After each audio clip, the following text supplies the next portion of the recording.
عنقریب تمہیں پتہ لگ جائے گا کہ جن چیزوں کو تم نے اپنی زندگی کا مقصد بنایا ہوا تھا، جن پر تم لڑتے مرتے تھے، جن کے اوپر تم مقدمہ بازیاں کیا کرتے تھے، وہ بچوں کے کھلونوں سے زیادہ بے حقیقت تھی۔ دیکھو بچپن میں انسان،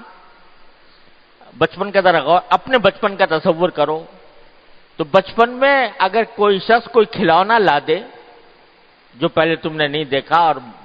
اسے کھیلنے میں مزہ آتا ہے،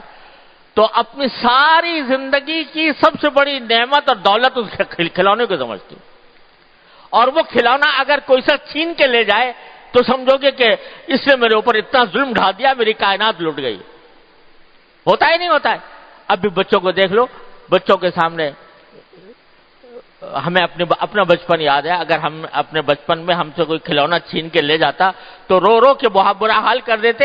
اپنے ماں باپ کو بھی پریشان کرتے کہ یہ چھین کے لے گیا۔ اب جب اس کا تصور کرتے ہو تو کیا ہوتا ہے؟ جب اس وقت کا تصور کرتے ہو کہ بھئی میں اتنا چھوٹے سے کھلونے کی خاطر میں اتنا رویا کرتا تھا، اس کو میں نے اتنی بڑی دولت سمجھا ہوا تھا، اس کو جب سوچتے ہو سب کے منہ پر ہنسی آ رہی ہے، منہ پر مسکراہٹ آ رہی ہے کہ کیسے ہم اس وقت غافل تھے کہ اس چیز کو اپنی ساری دنیا کائنات سمجھے ہوئے تھے۔ تو جب آدمی اپنی پچھلی زندگی پر نظر ڈالتا ہے تو جن چیزوں سے دل لگایا ہوا تھا، جن چیزوں سے کو اپنی کائنات سمجھا ہوا تھا، ان کو انسان بعد میں ہنستا ہے کہ میں نے کس چیز سے دل لگایا ہوا تھا۔ ایک وقت ایسا آنے والا ہے کہ اب جن چیزوں دل لگایا ہوا ہے، یہ زمین، یہ جائیداد، یہ مکان، یہ گاڑیاں، یہ فرنیچر، یہ گھر کا ساز و سامان، اب جن سے دل لگایا ہوا ہے، ایک وقت آئے گا کلا سوف تعلمون، اس وقت تمہیں پتہ لگ جائے گا کہ ان کی کیا حقیقت تھی۔ یہ کچھ بھی حقیقت نہیں رکھتے تھے۔ حضور نبی کریم صلی اللہ علیہ وسلم نے صحابہ کرام کی تربیت اس طرح فرمائی کہ جب کبھی صحابہ کرام کا دل لگنے لگا کسی دنیا کی کسی اچھی چیز کے اوپر،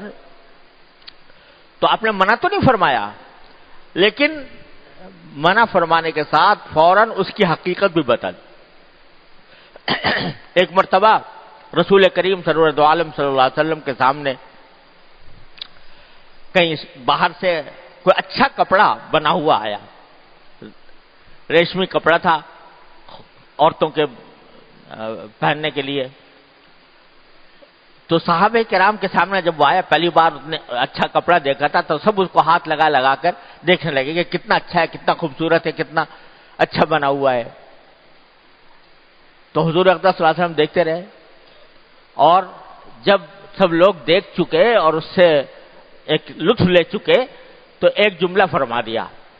کہ ٹھیک ہے تو بہت اچھا یہ کپڑا، لیکن میں تمہیں بتاؤں کہ سعد بن معاذ رضی اللہ تعالی عنہ جو غزوہ احزاب کے موقع پر شہید ہوئے تھے،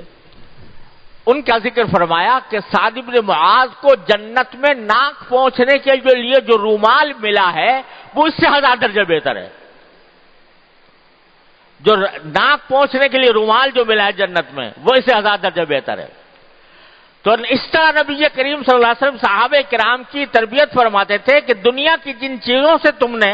دل لگایا ہوا ہے، کہیں ایسا نہ ہو کہ اس میں بدمست ہو کر اور اس میں ہو کر تم غفلت کا شکار ہو جاؤ اور آخرت کی نعمتوں کو بھول جاؤ۔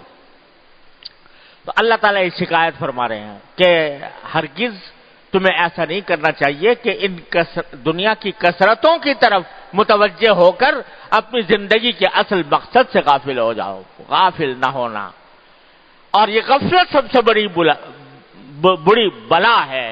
کہ انسان اللہ سے اور اللہ کے سامنے پیش ہونے سے، اللہ تبارک و تعالیٰ کے سامنے جواب دہ ہونے سے غافل ہو جائے۔ یہ غفلت بری بلا ہے، اس غفلت کو دور کرنے کی ضرورت ہے۔ اللہ تعالیٰ نے یہ نہیں کہا کہ کھانا مت کھاؤ، یہ نہیں کہا کہ روزی نہ کماؤ، یہ نہیں کہا کہ تجارت نہ کرو، یہ نہیں کہا کہ ملازمت نہ کرو، یہ نہیں کہا بیوی بچے نہ رکھو،